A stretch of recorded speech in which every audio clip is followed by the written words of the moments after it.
Hello, ladies and gentlemen. This is the Morning Gardener, and I am getting back from just being just doing a lot of things today.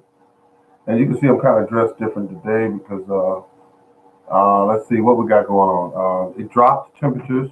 We were in the 70s, and last couple of weeks it was in the 70s. Hello, hello.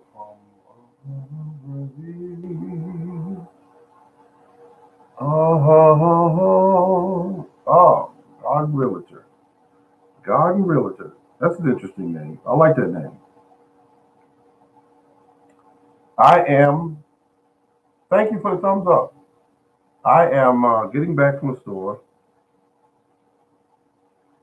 and I see what I did. You're welcome. Thank you. I purchased a plant a few days ago. I think I talked about this. It's a type of hardy kiwi plant, and there are many different varieties. I want to start off by saying that. And I found one that will produce without having a partner. It'll produce some fruit by itself. Now, I already have on my property Isaiah kiwi, which is a female plant. Um, so that being said, that plant is doing quite well. It's starting to leaf out. In fact, as we speak, and so that looks good. I mean, so I'm going to put this one out there. It was in Lowe's. You know how they bring them in? They brought them in 3 months ago. You know, they come in and pretty much fed and watered. And after about 2.5 months, they start to fade because they don't have any food left, or they don't have any water left. So what took place was um, I went up to the counter and got it from $9 down to $6. So I have another kiwi plant, another variety, which is a called a hardy kiwi. Different shape, different looking fruit.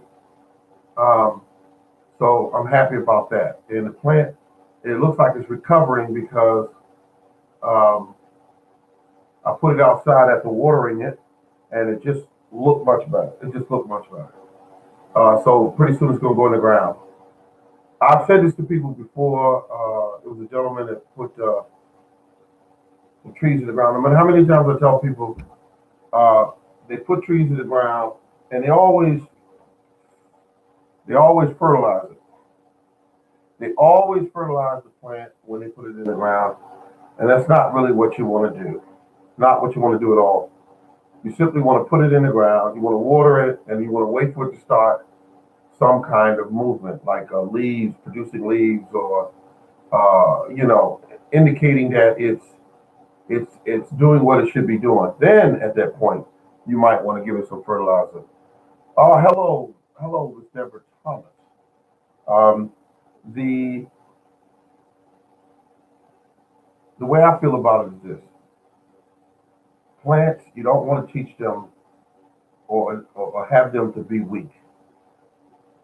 That means that when you put them in your soil, you put them in the regular native soil that's there. You don't put anything in the hole. You don't add any what they call it. Some people add all kind of bacteria in the hole, uh, and or they add compost, things like that. You don't want to do that.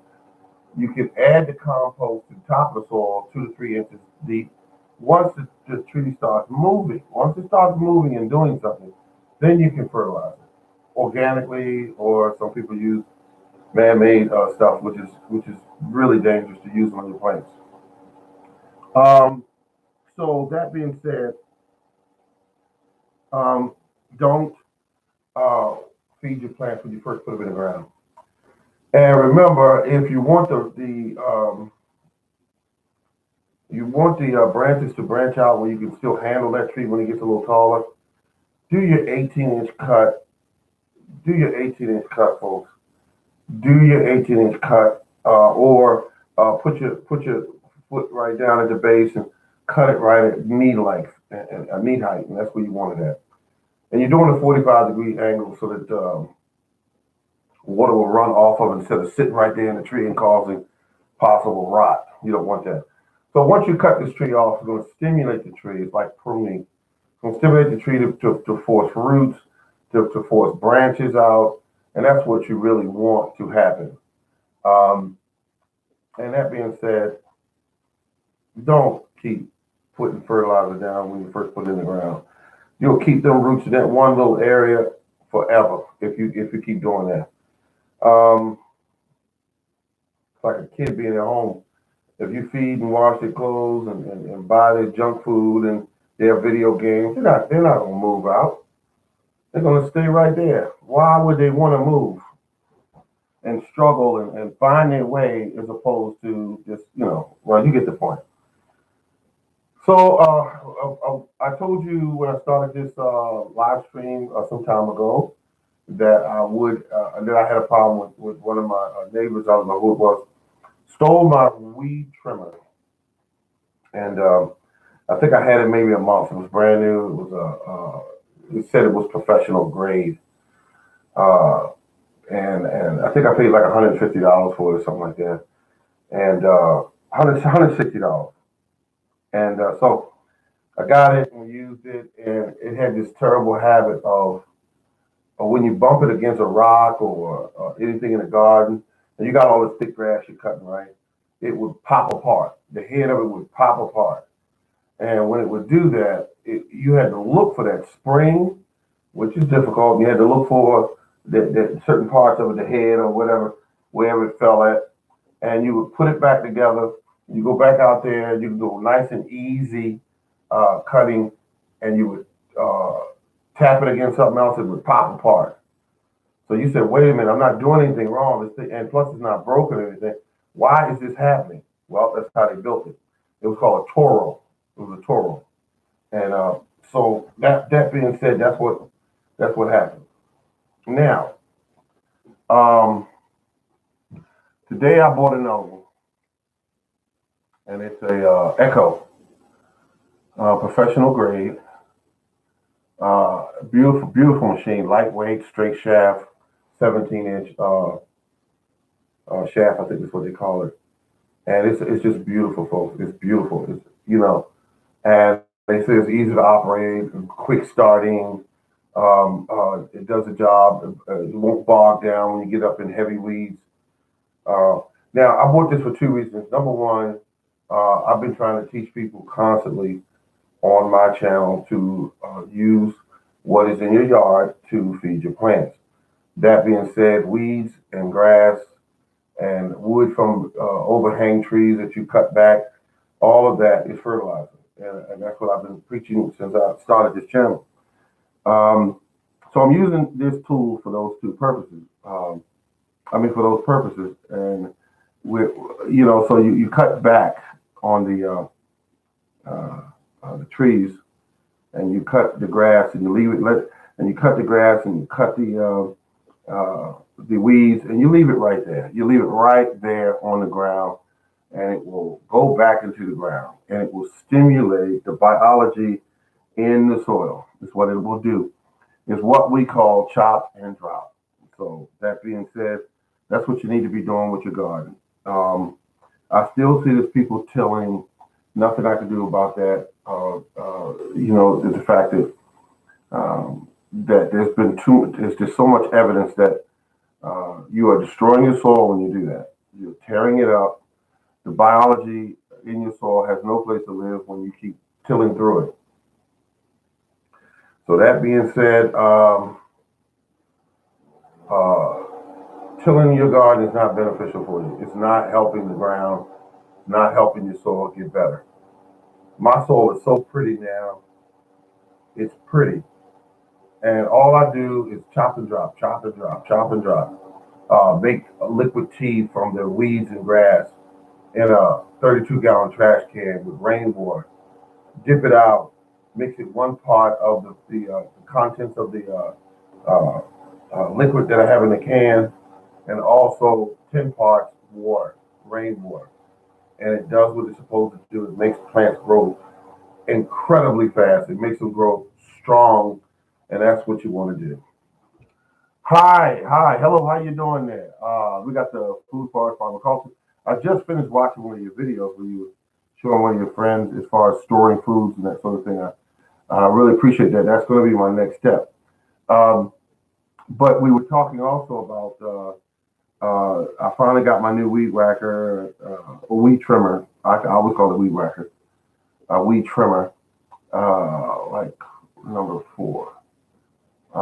And so the weed trimmer is one of the most expensive ones I've bought ever bought. Um, it is a professional grade, um, lightweight. It's an Echo, and I'm quite pleased. I'm quite pleased. And what I did a lot of looking at a lot of reviews. Oh, quick loading head. You can definitely load this head up in under 2 minutes. You know, it is it's a beautiful machine. When you go to tap it to bring out more line, you just lightly tap it. According to the reviews, lightly tap it, and you got line coming out. Um, what else? It will cut down all of my larger weeds and keep the ground open so that my plants will grow. Weeds are beneficial to the soil. The insect population tends to, from my experience, tend to eat the weeds as opposed to um, going in and eating your plants. They will eat the weeds.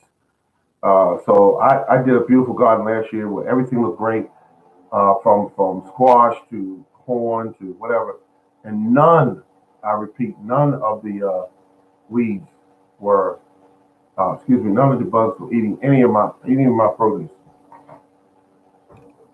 So that's how that works. Now, folks, if you like to, I would appreciate it. And hold on, I'm going to go get me a glass or a cup of water, and I shall return. So talk among yourselves if you like. I shall return.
Well, I'm back. Ah, I am back. Had to take a little aspirin there. Let's see. Most of my plants out on the deck. Okay. Oh, hello, hello. Oh, thank you.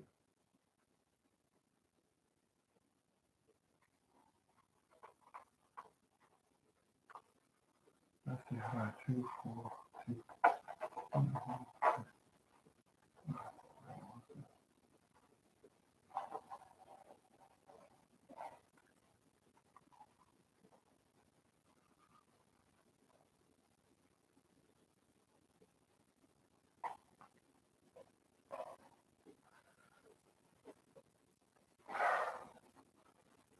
Oh, that's bad.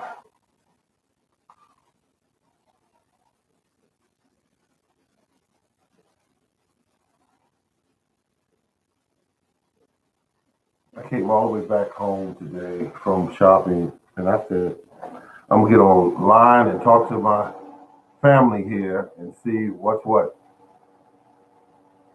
I can see everyone's doing good. Hello.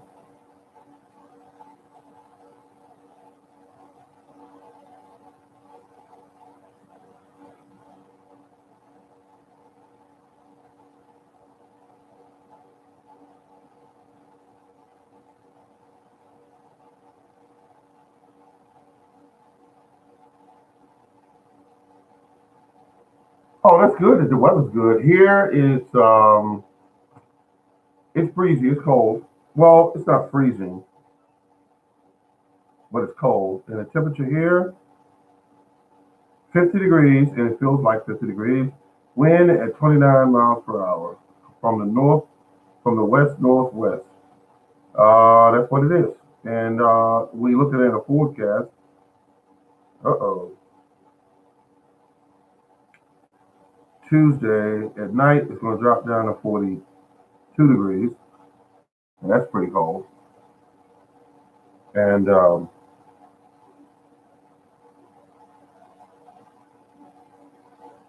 nights are starting to go to the 50s. Once it gets there and it stays there, I'm pretty much set when I start putting things out. Now, I have been hardening off some plants like the kale, no, excuse me, the collard, but for the most part, is the kale is doing good.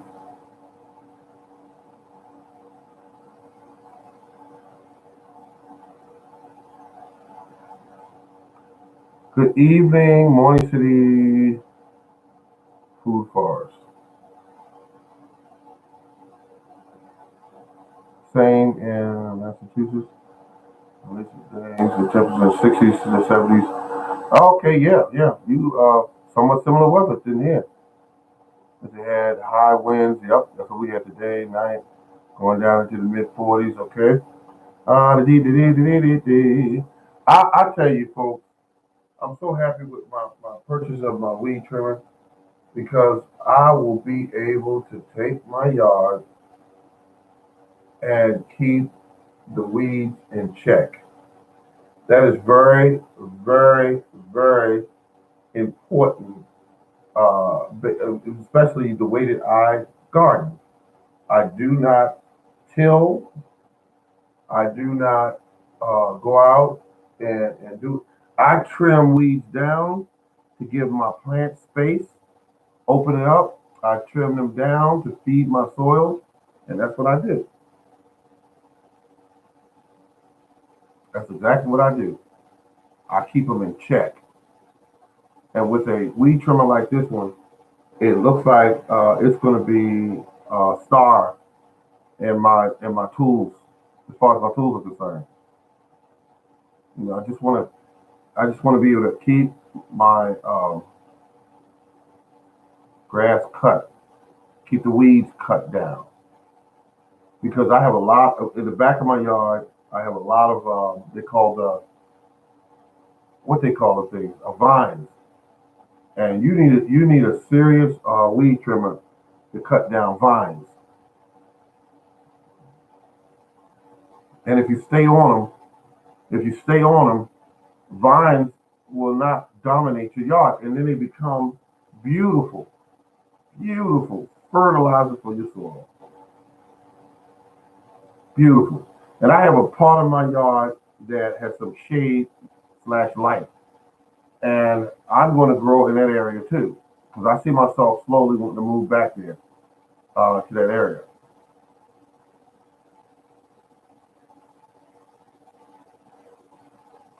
Really nice weather, Paula. Vines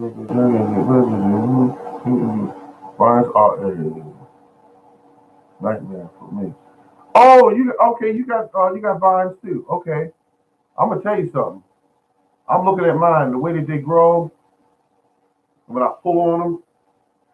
I won't give up and think that I can't pull it from the ground. I'll lean into them, and they'll usually just break off, and you'll see this massive root still stuck in the ground.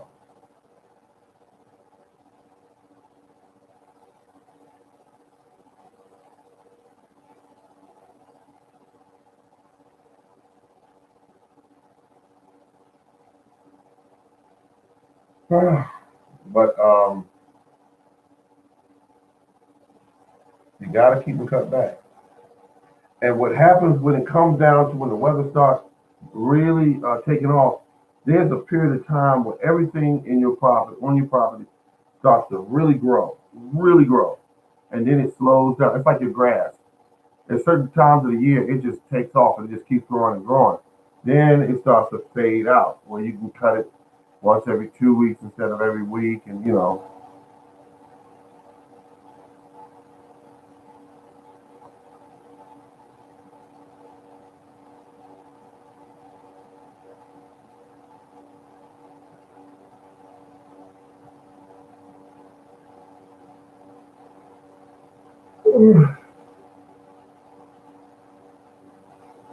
Mm, I did good.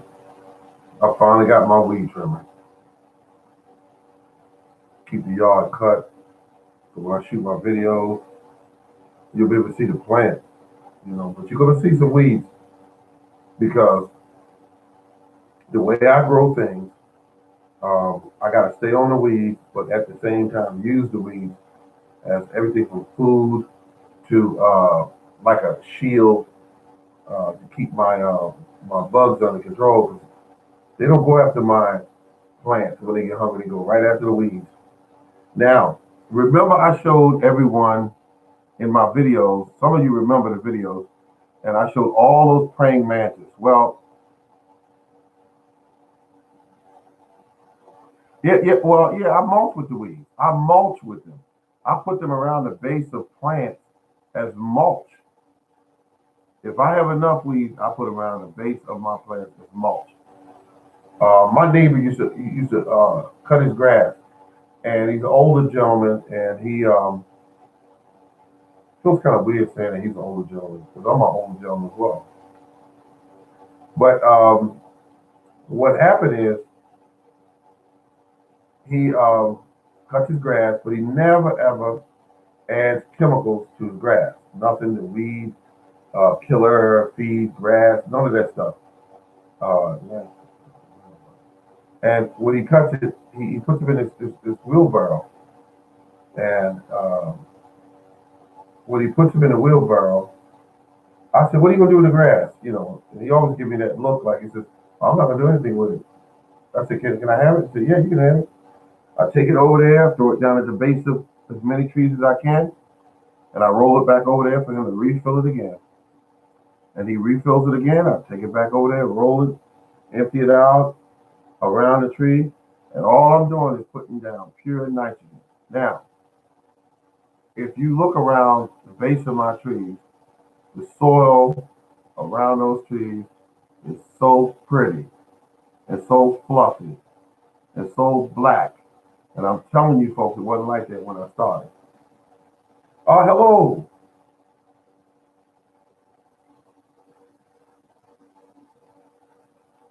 Robbie and Gary.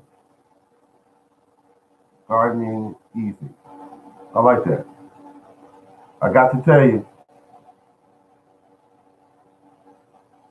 I love it, folks. Oh yeah, I had a real tough time this year. I'll be honest with everybody. Getting my seedling started. I wonder if anybody been dealing with that. I had a real rough time this year. Couldn't figure out what was going on. Why were they growing and then later on leaning over and leaving? Um, let's see. Yes, Garden City. Uh, uh,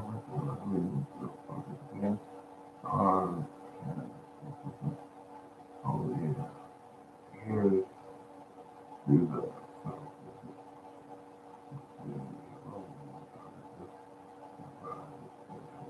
Thank you for stopping by. Yeah, But I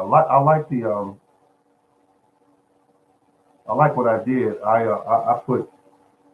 got about I think three different types of four different types of watermelon. I'm gonna start this year. It's gonna be a mess, folks. I'm just telling you that. Um, um, it's expensive if you want it to be to feed these plants. You gotta think of them really like children. If you think that they just eat once in a while, rude awakening you up for. You're up for a rude awakening. And if you think that you could water them every blue moon, rude awakening. You'll find out. You want to make certain that if you give them a steady diet of some really good food, a lot of times it can be weeds and what they call it, grass and compost and things of that nature, your stuff will grow. But you need to give them a steady diet. Now, if you see your plants, uh, oh no, Garden City. What is that? Oh no, Garden City. I have two seeds trays filled with dead right now. These are pretty good right here. They were they were thriving, then learned over and died too much water. That's the deal. I like that what you just said there. You had too much water. That's the thing. The we tend to over water.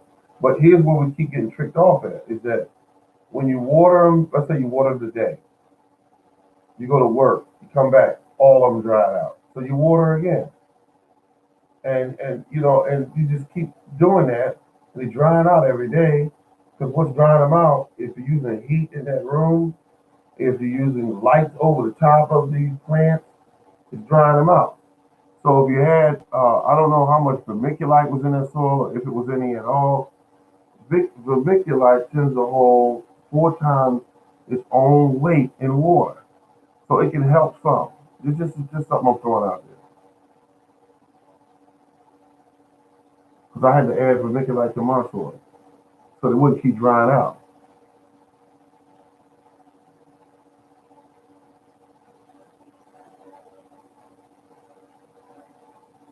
Use that pitchfork this year, folks. If you don't have one, get one.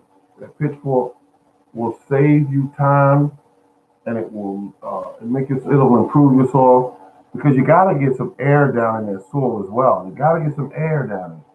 And when you put that fork down in there, all the way down to about 8 inches, and get a decent fork.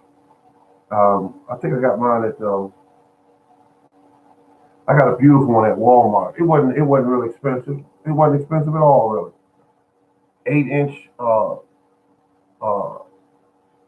8 inch. I can't call it name right now, but the fork is 8 inches long. The prongs, I guess you would call them that. And those beautiful that beautiful fork I've had for almost 5 years now. Hasn't broken, hasn't done anything. Walmart's where I got it at. Oops, just related to the nut. Okay.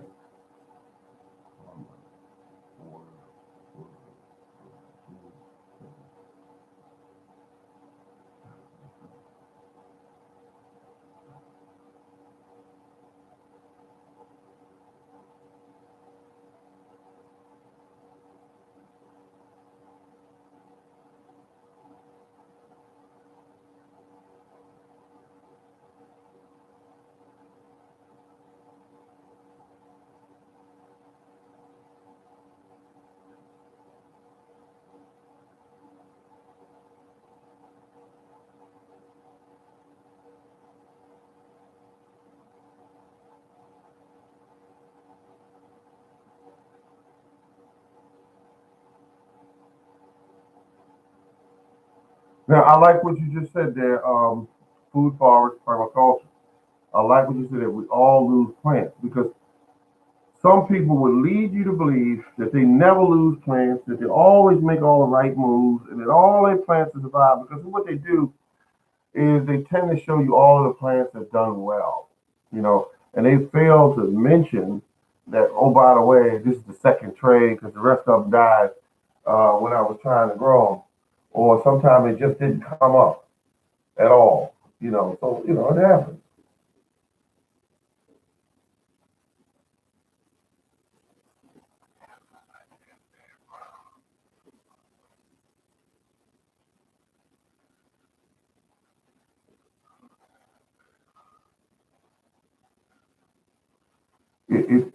It's his son, and it's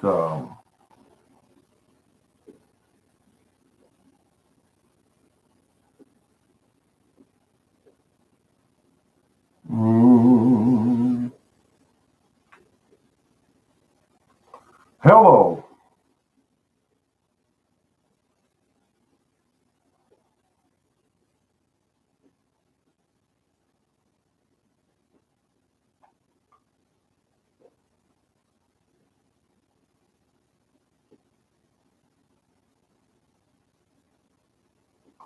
That is very true. That is very true.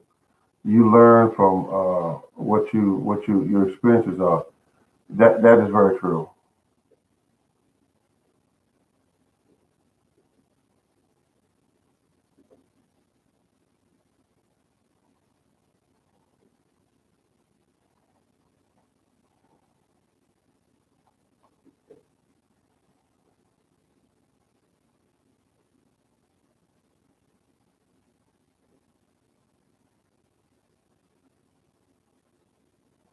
No, no, they're not good for taking out a brush or anything like that. A fork is what we're talking about is a manure fork for moving manure around on your property. But from animals such as horses and cows and stuff. But here's the thing I'm saying about the fork. You put the spines down in the ground. You stand on the back of it, goes down. Easy to go down because it's a fork, and it goes into the ground. You got this thick old heavy clay. You lean back on your. The first time will be harder, you know. You lean back on the fork and you lift the soil up. All you're doing is lifting the soil up. Then you go back 4 inches more. You just keep repeating it. Lean on the soil, back again, in the ground. Lean back on the soil, just lifting it up. And what you're doing when you're lifting the soil up is you're opening up air pathways. So when you put your plants in the ground, you got all this area where you loosen the soil up. Now the roots can run. The roots can run there, and not only can the roots run, you can get air in the ground so that the roots can give it to the plant, and the plant can do much better.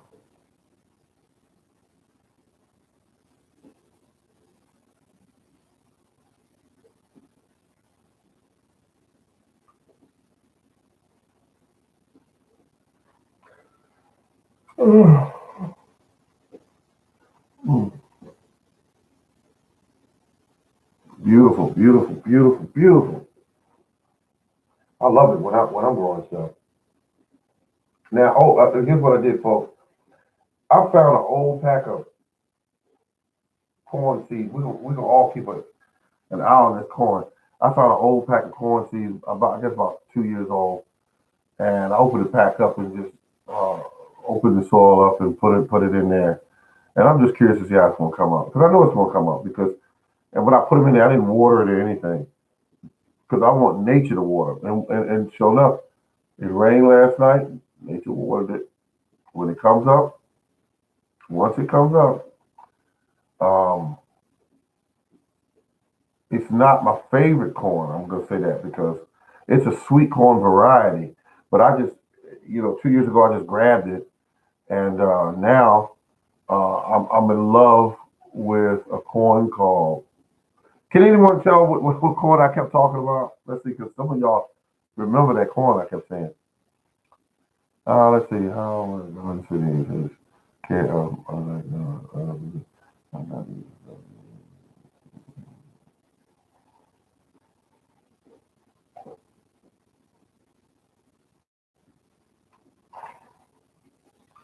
oh my God. That's it. Peaches and cream. Oh my God.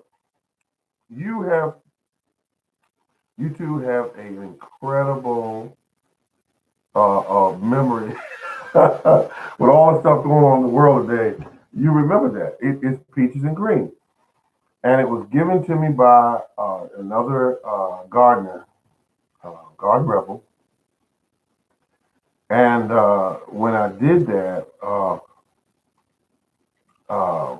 got to tell you, yeah, it's a pitchfork.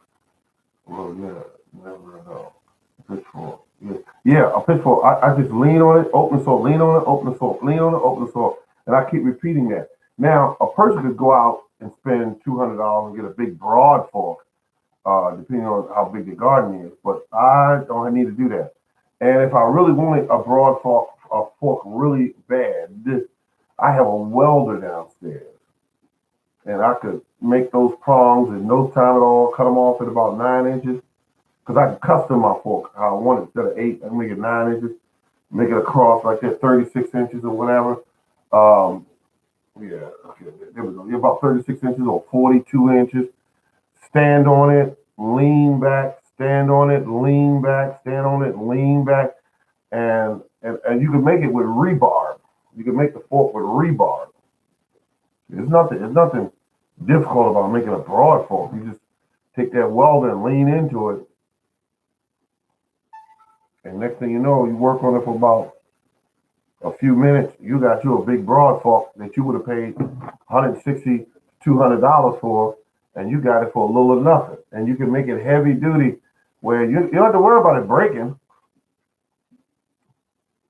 Has anyone ever planted watermelon early and good?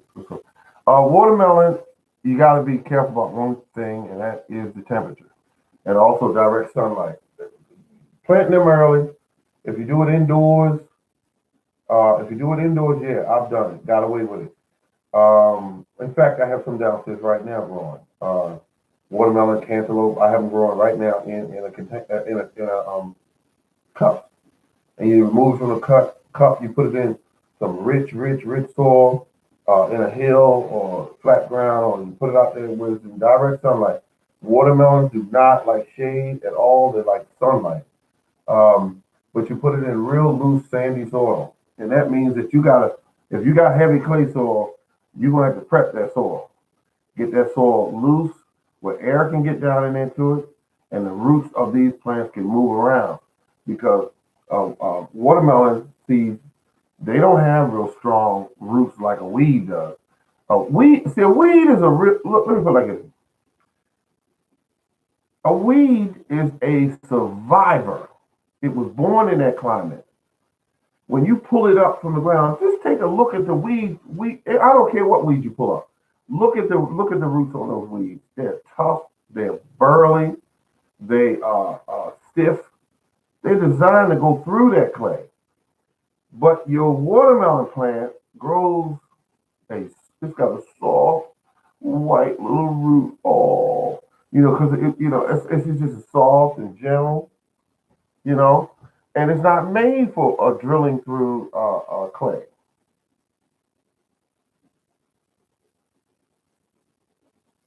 Paula, laugh out loud, laugh out loud, laugh out loud.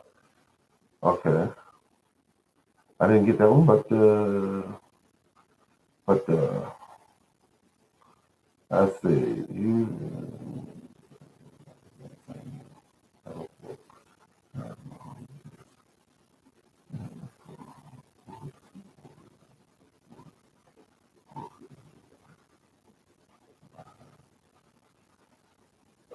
Look like someone's talking about using a wood fork. No, I'm talking about a metal fork with metal prongs on it. That's what I'm talking about. A regular manure type fork. Uh, I put coffee ground, peat moss, manure, and sand, and will come resistance. Um, let's see. You put coffee ground, peat moss, manure, and let's see, natural sand. Welcome suggestions. You sound like you're doing a good deal right there. Well, I like what you said when you say you put manure in there because that'll grow you some really sweet melons. Let's see. My melon bed. Okay, all right. And let's see. Nice metal pitchfork. Nice metal pitch. Yeah, Walmart Walmart sells the pitchfork. I mean, you might have to call them first. I would call them first because when I go into Walmart, I go, they don't always have them things in stock because not many people know, that needs a manure for. But it's great for moving hay and stuff like that. You remember the fork that you see on a farmer's truck that he's shoveling hay off the back while the cows are following the truck and he's shoveling hay off that same fork, and they go for about I think some years ago I got mine for I want to say I paid about oh god I want to say $15 for it, but I'm not sure. But the fork is a lifesaver because when I started loosening up my soil, it does a better job than a tiller because a tiller churns the soil up. And when you churn the soil up, you take in weed seeds, bring them to the surface. You're tearing up the homes of the biology of the soil. Those are things you don't want to do because you're actually setting your soil back. You're setting it back to a worse condition than it was when you first started working it. You're sending it backwards. You want the biology to stay in the soil, to have a home, to to survive. If you don't want to be tearing your home down.